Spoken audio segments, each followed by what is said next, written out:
İstəyək ki, biz hardan başlayaq, bu fürsətdir Ramazan ayı özünü islah üçün. Yol budur, danışığı düzəltmək.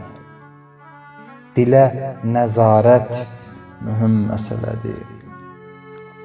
Həzrət Əli əleyhissalam buyurur, mən kəsura kəlamu, kəsura xətau. Kimin deyir, danışığı çox olsa, xətası da çox olar, səhvi də çox olar. Kim boş-boşuna hey danışsa, çox səhv edər. Və ardınca da buyurur, mən kəsura xətau, qallə həyau. Kimin xətası çox olsa, kim ardıcıl tez-tez xətaya, səhvə yol versə, günaha yol versə, qallə həyau, həyası azalar.